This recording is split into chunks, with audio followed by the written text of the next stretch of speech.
నమస్తే, welcome to Taksh media. నేను మీ Javeria.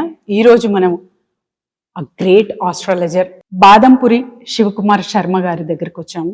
So చాలా వరకు ఆస్ట్రాలజీకి సంబంధించిన క్వశ్చన్స్ చాలా మందికి ఉంటాయి. అసలు జాతకాలు ఎందుకు చూస్తారు, అది నిజంగానే చూస్తే మనకు ఫలితం దక్కుతుందా, ఇవన్నీ డిస్కస్ చేయబోతున్నాము. Stay tune with us. నమస్కారం గురుగారు. నమస్కారం అమ్మా. దేవుడు రాసిన రాత, మరి మనుషులకి ఆ రాత మార్చే శక్తి ఉందా? శివాయ గురువే నమః, శ్రీ గురుభ్యో నమః. మీరు చాలా చక్కటి ప్రశ్న, మంచి ప్రశ్న అడిగారు. దేవుడు రాసిన రాత అంటే దైవ చిత్తం లేనిది మానవ ధర్మం ఉండదు అనేటటువంటిది ఒక నానుడు ఉంది. అందులో భాగంగానే మన వేదాల్లో మొదటి మంత్రము మాతృదేవో భవ, పితృదేవో భవ, ఆచార్య దేవో భవ అని చెప్పడం జరిగింది. సాక్షాత్తు శ్రీకృష్ణుడైనా, మనం దైవాంశ సంభూతులుగా చెప్పేటువంటి రామచంద్రుల వారైనా ఎవరైనా కూడా ఎక్కడున్నారు అంటే తల్లి గర్భం నుంచే ఈ భూమి మీదకి ఉద్ధరించి ఈ భూమి మీదకి వచ్చి వారి యొక్క అవతారాలన్నీ కూడా, అంటే దశావతారాల్లో చెప్పేటువంటి అవతారాలన్నీ కూడా తల్లి గర్భం నుంచే ప్రవేశించి రావడం జరిగింది. అంటే మీరు అన్నట్టుగా రాత ఎక్కడ రాయబడింది అంటే ముందుగా తల్లి గర్భం నుంచి జరిగింది. ఎందుకు అలా అని మీరు అడగచ్చు. దీంట్లో ప్రామాణికంగా చెప్పేటువంటి విషయాలు ఏమున్నాయి అంటే, తల్లి తండ్రి సంయోగం చెందిన తర్వాత పిండం ఏర్పడుతుంది. ఆ పిండము దినదిన ప్రవర్ధమానంగా వృద్ధి చెందుతూ ఉంటుంది. 4వ నెల వచ్చే వరకు కూడా పిండము పెరుగుతూ ఉంటుంది. మెడికల్ టర్మినాలజీలో చెప్పాలంటే 4th మంత్ వచ్చిన తర్వాత హార్ట్ బీట్ వచ్చింది అని చెప్తూ ఉంటారు. ఇదే వేదాల్లో ఏం చెప్పబడింది అంటే, ఒక శిశువు ఎప్పుడైతే పిండ రూపంలో ఏర్పడుతుందో ఆ పిండంలోకి ఆత్మ ప్రవేశించే సమయం ఎప్పుడు అంటే 4వ నెలగా చెప్పబడింది. దీనికి ప్రామాణికాలు కూడా వేదంలో ఉన్నాయి. నెక్స్ట్ మనం ఏ విధంగా ఉంటాయని చెప్పుకోవచ్చు. ఈ ప్రామాణికంగా చెప్పుకునేటువంటి విషయాల్లో 4వ నెల నుంచి ఆత్మ ఎప్పుడైతే ప్రవేశిస్తుందో, అంటే ఒక తల్లి కావాలి, ఒక తండ్రి కావాలి, ఒక వంశం కావాలి అని ఆత్మ వెతుక్కుంటుంది. ఆ ఆత్మ వెతుక్కుని ఏ గర్భవాసంలో ప్రవేశిస్తే తన కర్మలన్నీ కూడా పూర్తి చేయగలుగుతాడో ఆ తల్లి గర్భంలోకి ప్రవేశించి అక్కడ 4వ నెల మొదలుకొని 9వ నెల వరకు కూడా వాళ్ళు ఏమేం చేయాలి అనేవన్నీ కూడా తల్లి గర్భంలో నిజ నిర్ధారణ చేసుకొని వాటిని చేయడానికి పూర్తిగా అక్కడ ఉంటారు. మరి మీ రాత ఎక్కడ రాసుకున్నారు? తల్లి గర్భంలో. ఏ విధంగా రాసుకున్నారు? పామిస్ట్రీ, మీ చేతిలో ఉన్న రేఖలన్నీ ఎక్కడ ఇవన్నీ జరిగాయి? తల్లి గర్భంలో ఉన్నప్పుడు శిశువు పిడికిలు బిగించుకుని సంకల్పించుకుంటాడు, నేనేం చేయాలి, బయటికి వెళ్ళిన తర్వాత ఏం ఉద్ధరించాలి అనేది. అవన్నీ కూడా అక్కడ నిర్ధారణ ఉన్నాయి. బ్రహ్మ రాసిన రాత అంటారు కదా, బ్రహ్మగారు ఎక్కడ రాశారు అంటే తల్లి గర్భంలోనే రాయడం జరిగింది. మరి బయటకు వచ్చిన తర్వాత మనం ఇవన్నీ జరుగుతాయా అంటే, బయటకు వచ్చిన తర్వాత వ్యవహార శైలిలో పడతారు కాబట్టి కొన్ని మార్పులు చేర్పులు జరుగుతాయి. ఆ తల్లి ఎప్పుడైతే శీర్షోదయం తల్లి గర్భం నుంచి బయటకు వస్తాడో దాన్ని ప్రామాణికంగా చేసుకుని కొన్ని విషయాలు చెప్పడం జరుగుతుంది. కాబట్టి మీ ప్రశ్నకు సమాధానం ఏంటి అంటే, బ్రహ్మ రాసిన రాత లేదా దేవుడు రాసిన రాత అంటే దైవ నిర్ణయం ప్రకారం ఆత్మ రూపంలో శిశువు నిర్ధారణ చేసుకునేది ఎక్కడంటే తల్లి గర్భంలో. ఎవరి ద్వారా? సాక్షిభూతం ఎవరు? తనకి తానే. గురుగారు చాలా చక్కగా చెప్పారు.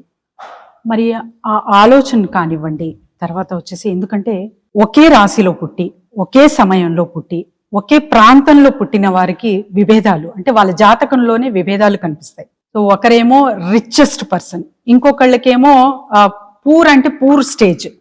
సో మనకు ఫైనాన్షియల్గా కానివ్వండి, వాళ్ళ రిలేషన్షిప్ వైజ్గా కానివ్వండి, చాలా తేడాలు అయితే గమనిస్తూ ఉంటాం. మరి ఒక్కసారి ఎవరైతే అంటే బిడ్డ రాసుకున్న రాత ఇది ప్రాంతాల వారిగా కానివ్వండి, సమయం పరంగా కానివ్వండి, ఎందుకు మార్పులు చెందుతాయి? ఆ ఆలోచనలు ఎలా వస్తాయి గురుగారు? దీనికి ప్రధానంగా చెప్పేటువంటి విషయం ఏంటి అంటే, ఆలోచనల ద్వారా మీ యొక్క, అంటే ఆలోచనలు దేని ప్రేరేపితం అయ్యి ఉంటాయి అంటే 2 రకాలుగా ఉంటాయండి. ఒకటి conscious mind, sub conscious mind అనేది ఉంటుంది. మీరు ప్రతి ఒక్క మాట్లాడిన మాట కానీ లేదా మీకు కావాల్సినవన్నీ కూడా సబ్ కాన్షియస్ మైండ్లో స్టోర్ అయ్యి ఉంటాయి. ఆ అయినవన్నీ కూడా 2 రకాలుగా వర్తిస్తాయి. ఒకటి పాజిటివ్గా, ఒకటి నెగిటివ్గా. పాజిటివ్గా జరిగేవన్నిటిని కూడా ఏంటి అంటే మీరు కొన్నిటిని మనము కొన్ని సమయాభావ పరిస్థితులను బట్టి కొన్ని మీరు ముందుగా ఎక్కడో చూసినట్టుగా ఉంటుంది. అది ఎక్కడ జరుగుతుంది అంటే అంతకు ముందుగా, అంటే దీనికి ప్రమాణంగా ఇందాక చెప్పినట్టుగా ఆస్ట్రల్ ట్రావెలింగ్ అనేది జరుగుతుంది. అంటే మనం నిద్రావస్థలో ఉన్నప్పుడు సూక్ష్మయాన పద్ధతిలో మన యొక్క ఆత్మ అనేది ప్రయాణం చేస్తుందని చెప్పబడింది. ఆ ప్రయాణం చేసేలో క్రమంలోనే మనము కొన్ని చూడడం, అది కొన్ని మంది కలలుగా చెప్తూ ఉంటారు, కొన్ని మంది దాన్ని అనుభూతిగా పొందుతూ ఉంటారు. యోగా ధ్యాన పద్ధతుల్లో ఏంటంటే అది కాన్షియస్ స్టేట్ ఆఫ్ మైండ్, అంటే తెలిసి నిద్రపోవడం అనమాట. ధ్యాన పద్ధతిలో మనం ఆ ట్రావెలింగ్ చేసి అద్భుతమైన అనుభూతిని పొందడం జరుగుతూ ఉంటుంది. ఇదే క్రమంలో ఆలోచన అనేది ఏంటి అంటే థాట్ ఈజ్ ఎ సీడ్ అని చెప్పబడింది. అంటే ఒక విత్తనం అనేది ఒక మొక్కకి ఎంత ముఖ్యమైందో ఒక మానవాళి లేదా ఒక మనిషి యొక్క జీవన శైలిలో ఆలోచన అనేది చాలా మంచిది, చాలా ప్రాముఖ్యత ఉంది కూడా. అంటే దాన్నే కొంచెం మంచిగా పరిభాషలో చెప్పాలంటే సత్కర్మ దుష్కర్మలు అని రెండు ఉన్నాయి. సత్కర్మ చేయాలి అంటే సచ్చింతన ఉండాలి, సచ్చింతన అంటారు. అంటే సచ్చింతన, సదాచారము, సదాలోచన. అంటే సత్సంగంలో ఇవి చెప్తూ ఉంటారు. ఆ సత్సంగంలో ఉన్నటువంటి పూర్వం ఏంటంటే పెద్దలందరూ కూడా ఒక నాలెడ్జబుల్ పర్సన్ ఎవరైతే ఉన్నారో వారు ఒక దేవాలయం కానీ లేదా సమాజంలో ఒక వేదికగా ప్రమాణం చేసుకుని సచ్చింతన గౌరవం సత్సంగం చేసేవాళ్ళు. అంటే ఎప్పుడైతే మనలో సత్సంకల్పం ఏర్పడుతుందో మనం వృద్ధిలోకి వెళ్ళడానికి ఉపయోగపడే క్రమం, దీన్నే మనం ఆలోచన పరిభాషలో చెప్పుకుంటూ ఉన్నాం. కాబట్టి ఆలోచన అనేది చాలా ముఖ్యమైనది. ఒకే సమయానికి చాలా మంది శిశువులు జన్మిస్తూ ఉంటారు ఒకే సమయానికి. కానీ అదే బిడ్డ అదే సమయానికి పుట్టిన కోటీశ్వరుడు ఉన్నాడు, అదే సమయానికి అదే పుట్టిన బిడ్డ లక్షాధికారి ఉన్నాడు, అదే సమయానికి పుట్టిన ఒక మనం అంటే లేబర్ అనేవాడు వాడకూడదు, వాళ్ళు హెల్పర్స్ కింద ఉన్న వాళ్ళ పిల్లలు కూడా ఉన్నారు. ఏమండి, అంటే ఎక్కడ ఇది జరుగుతుంది అంటే ఇందాక నేను మీకు ఒక విషయం చెప్పడం జరిగింది. ఏంటి, నువ్వు ఏ తల్లి గర్భవాసంలో ప్రవేశించాలి అని నిర్ధారించుకున్నామో అనేది. అదేవిధంగా శిశువు ఎంచుకుంటాడు తన కర్మల్ని నివృత్తి చేయడానికి నేను ఏ తల్లి గర్భంలోకి ప్రవేశించాలి అనేది. ఇవాళ మీకు అర్థమయ్యే పరిభాషలో చెప్పాలి అంటే ఒక హోంవర్క్ ఉంది, ఇవాళ మీరు పూర్తిగా చేశారు, రేపటికి పెండింగ్ ఉంటుందా? ఉండదు. అదే మీరు ఇవాళ చేయలేదు, రేపటికి పెండింగ్, ఎల్లుండికి ఇంకా డబలు, అలా మనం పెంచుకుంటూ పోతుంటాం. అంటే కర్మ సిద్ధాంతం అనేది ఒకటి ఉంది, ఆ సిద్ధాంతం ప్రకారం కొన్ని పద్ధతులు ఉన్నాయి. ఆ పద్ధతుల ప్రకారమే మానవ యొక్క జీవన శైలి, జీవన విధానం అనేది ఏర్పడింది అనేది ప్రస్ఫుటంగా చెప్పబడుతుంది. కానీ కొంతమంది దీన్ని ఒప్పుకోరు. ఒప్పుకున్నా ఎవరు ఒప్పుకోకపోయినా ఇది వేద సమ్మతమైనటువంటి విషయాలు. దాంట్లో క్షుణ్ణంగా నిజ నిర్ధారణగా కొన్ని చెప్పడం జరిగింది, వాటిని ప్రమాణంగా చేసుకుని ఇవన్నీ జరుగుతున్నాయి. కాబట్టి అవన్నీ కూడా మనం ఏ విధంగా అంటే ఇప్పుడు మీరు చెప్పిన విధంగా ఇప్పుడు ఒకే శిశువు కోటీశ్వరుడు ఉన్నామంటే పూర్వజన్మలో వారు చాలా కష్టపడి ఉండి యోగించే సమయానికి వారు అంతర్ధానం పొందినప్పుడు మరుసటి దశలో అంటే మరు జన్మలో వారు వడ్డించిన విస్తరాకులో పుట్టడం జరుగుతుంది. దానివల్లనే యోగించడం అంటాం. కొంతమంది ఎంత చేసినా వాళ్ళు వృద్ధిలోకి రారు. ఎందుకు రారు? వారు చేసేటువంటి ప్రీవియస్లో వాళ్ళు ఎవరినైనా ఎక్కువగా ఇబ్బంది పెట్టినా లేదా బాధించినా వాళ్ళు అంటే దీనికి ఒక ఉపమానంగా కొన్ని సందర్భాల్లో కొన్ని చెప్పబడినాయి.